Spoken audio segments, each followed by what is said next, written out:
Welcome back ناظرین. شاہ صاحب بڑی خوبصورتی سے آپ نے اس کا اوریجن بتایا. اب ہم بات کریں گے 1919 کے بعد، جب یہ سب کچھ ہو چکا. آپ نے بتایا کہ فرانس نے 2-3 اسٹیٹس لے لیں، 4-5 انگلینڈ نے لے لی. اس کے بعد اصل سوال آتا ہے کہ تاریخ کیا ہے اس دونوں کے درمیان کی اسٹرگل کی. جی اب یہ ہے کہ ہم نے کہا کہ ٹھیک ہے فرسٹ ورلڈ وار ختم ہو گئی، عثمانیہ خلافت جو تھی آٹومان امپائر وہ ہار گئی، تو ساری جو عرب ٹیریٹریز تھیں وہ ان کے قبضے سے نکل گئیں. اب وہ کس کے قبضے میں آ گئی؟ وہ آ گئی قبضے میں برطانیہ اور فرانس. یہ وکٹر تھے جنہوں نے جنگ جیتی تھی، اور انہوں نے آپس میں پھر ڈیوائیڈ کیا. یہ ہے ٹریٹی آف ورسائلس 1919 کا. ٹریٹی آف ورسائلس میں انہوں نے یہ بانٹ دیا آپس میں کہ جی برطانیہ آپ کے حصے میں آ جائے گا، ایجپٹ آ جائے گا، عراق آ جائے گا، کویت آ جائے گا، اور اپنا بحرین اور یو اے ای وغیرہ دبئی یہ جو کچھ بھی ہیں یہ آ جائے گا، اور فرانس جو ہے یہ لے لے گا اپنا لیبنان، سیریا.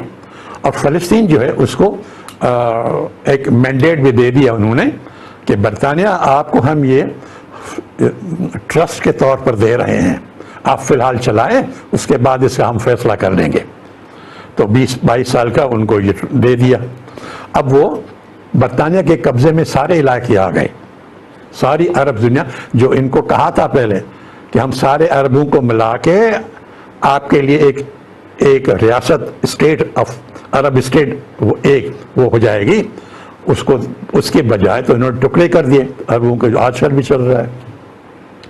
اب یہ جب برطانیہ کو یہ ملا فلسطین کا مینڈیٹ 1919-1920 کے بعد، تو انہوں نے چونکہ پہلے ان کی وہ زائونسٹ سے انڈرسٹینڈنگ ہو چکی تھی، خاص طور پر جو بالفور ڈکلیریشن تھا 1917 کا، جس میں حکومت برطانیہ نے آفیشلی کہا ہم اپنا جوش ہوم لینڈ کے لیے کوشش کریں گے.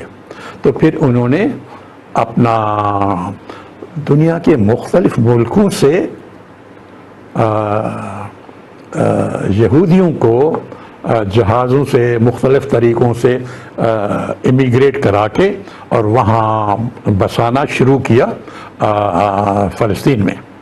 اب وہ پہلا نقشہ آپ دیکھیں گے تو آپ کو نظر آ جائے گا کہ اس وقت 1920 میں 1920 سے لے کے 1946 تک اب یہ سارا جو گرین دیکھ رہے ہیں یہ سب فلسطین کے عرب تھے. سارا فلسطین وہ عربوں کا تھا، اور کہیں کہیں آپ کو سفید سے ڈاٹس نظر آ رہے ہوں گے، یہ تھی جوش سیٹلمنٹس جہاں جوز کے شہر یا گاؤں یا ان کے گھر ہوتے تھے. باقی آپ دیکھیں گے کہ 90-95% جو تھا وہ فلسطین میں عرب رہتے تھے. ان عربوں میں سارے آ گئے، مسلمان عرب، کرسچنز عرب اور یہودی سب تھے، لیکن وہ فلسطینی جو تھا وہ عرب علاقہ تھا. اب یہ مینڈیٹ چلا 1920 سے لے کے 1948 تک. پھر وہ بیچ میں دوسری عالمگیر جنگ آ گئی 1939 سے، پھر 1945 تک وہ لڑائی چلی. اس میں بھی برطانیہ جیت گیا، فرانس جیت گیا، جرمنی پھر بھی ہار گیا.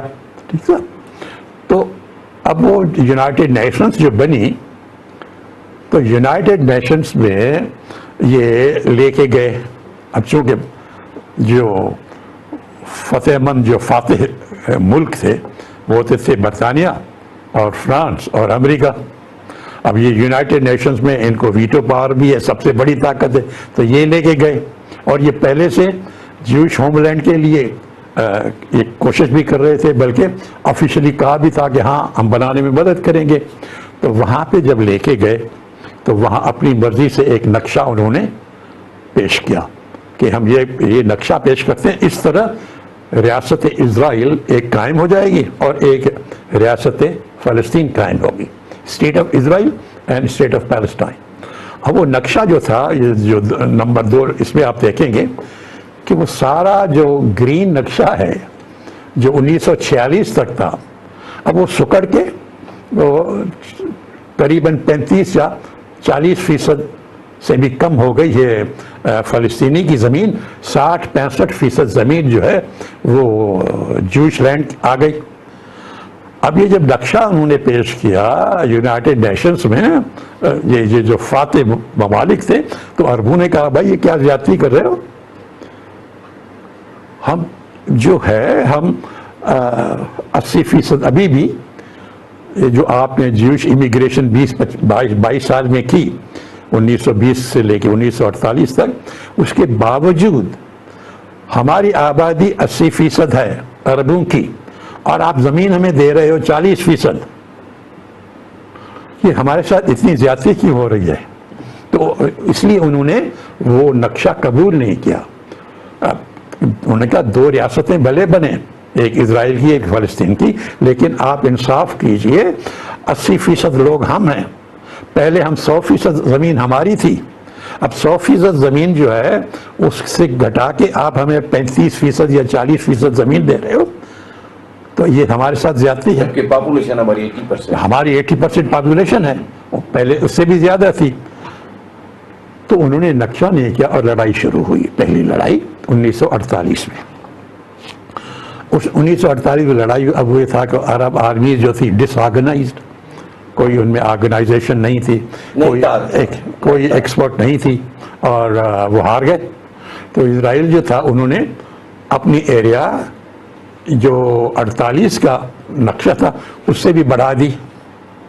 اب اس کے بعد تیسرا نقشہ آپ دیکھیں گے تو اس میں دیکھیں گے کہ یہ جو گرین ہے، جو عربوں کا علاقہ، وہ گھٹ کے نہ صرف گھٹ گیا بلکہ ٹکڑوں میں بٹ گیا. ایک غزہ کا ٹکڑا ہے اور ایک وہ ویسٹ بینک کا چھوٹا سا ٹکڑا ہے، ٹھیک ہے نا، اور ایک چھوٹا سا اوپر ہے. اب یہ ہے کہ اس کے بعد ایک اوسلو کا ایگریمنٹ ہوتا ہے، بیچ میں جو بڑے پاورز ہیں وہ، کیونکہ لڑائیاں تو چلتی رہتی ہیں. 48 میں لڑائی ہوئی اسرائیلی عربوں کے درمیان، 67 میں لڑائی ہوئی عربوں اور اسرائیل کے درمیان، 79 میں پھر یہ ایگریمنٹ ہوا، پھر 73 میں ایک اور لڑائی ہوئی. تو 3-4 لڑائیاں ان کے ہوتی رہیں، بڑی لڑائیاں، پھر چھوٹی موٹی تو اختلافات اور کلیشز وغیرہ، یہ ٹینشنز یہ چلتے رہتے تھے کنٹینیوسلی.